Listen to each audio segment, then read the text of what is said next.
Pirms nedēļas Jelgavas puses rullīšu trasē tika aizdīts 3. posms supersprinta censoņiem.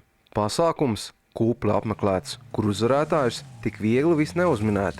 Tā priekšpiedziņas ieskaitē ar 1,6 litru motoriem pēc pirmā brauciena varēja līksmot Kristaps Feldmanis. Šajā braucienā taču tika pieveikts šīs klases kādreizējo laiku čempions Gunts Lielkājs. Vēlāk pēc lietus gāzes Feldmans savam auto uzmontēja ziemas riepas, taču tas nebija pareizs lēmums. Lielkājs nākamajos braucienos guva pārsvaru pār Feldmani un mājās atgriezās kā uzvarētājs. Nepareizās riepu izvēles dēļ otrais šoreiz Kristaps Feldmanis, 3. vietā ar buršķošu motoru Andris Aleksejevs. Priekšpiedziņas klasē virs 1,6 litriem gaidījām Sanda Laukšteina uzvaru, taču nekā. Pēc uzvarēta pirmā brauciena nākamajā Laukšteins piedzīvoja pamatīgu kūleni. Sands izstājās, vadības grožu sadodot modra žentiņa rokās.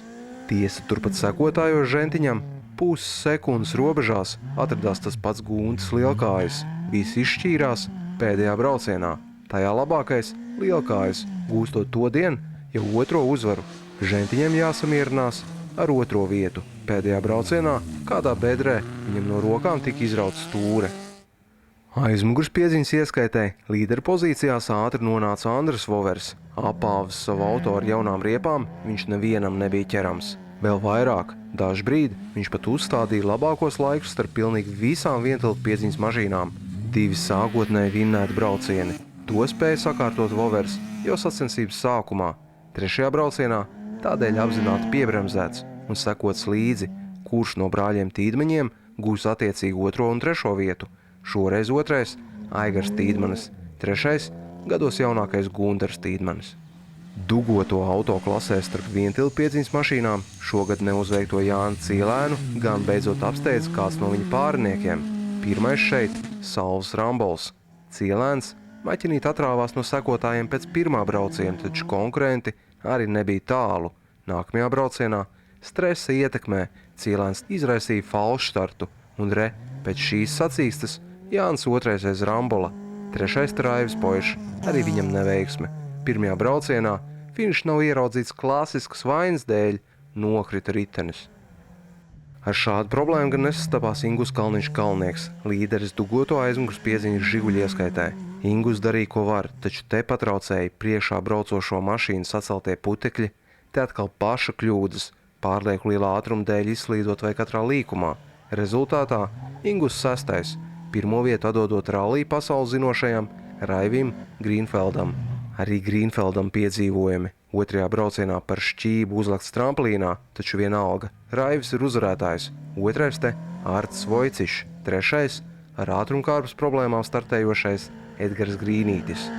Pilnpiedziņas klasē ar atmosfēriskajiem motoriem pie uzvaras tika kādreiz nesakaujamais Jānis Ivanovskis. Tiesa par labu viņam drīzāk nospēlēja veiksme.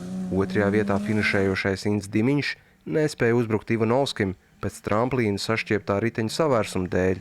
Arī 3. vietā esošais Edgars Avens paklupa. 2. braucienā pieļauts pāragrs starts un saņemts liekas laika sots. Un 4. vietu gūšais Arts Upīts arī būtu augstāk, ja pēdējā braucienā pēc tramplīna viņa mašīna nepiemeklētu degvielas padevas problēmas.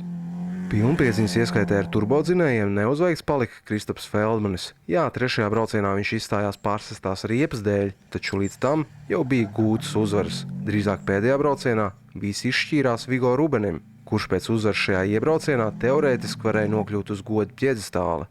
Tādēļ te veikts skaistākais leciens pāri tramplīnam visas sacīkstes laikā, taču nekā stabilu braucošo Agri Brediku viņš tā arī no 2. vietas nenogrūda. Arī 3. vietu saglabāja reiz rallijā stutētais Zigurds Kalniņš. Pēdējā klasē pilnpiedziņas mašīnām ar drošības karkasiem norisinājās duels starp Oto Patmalnieku un Kārli Goldmani. Šoreiz gan vienos vārtos Goldmana apspēlēja Patmalnieks. Viņš Kārli atstāja 2. vietā visos braucienos. Var jau teikt, ka Patmalnieks izmanto pateicīgu tehniku. Tēva rallija sprinta auto ar 50 zirgspēkiem lielāku jaudu nekā Goldmanim, taču jāuzteic arī jauniešu deksme. Kamēr Goldmanim šī sacīkste bija labi, ja 3. šogad, Patmalniekam aiz muguras ir jau kādas 10 sacensības šajā gadā.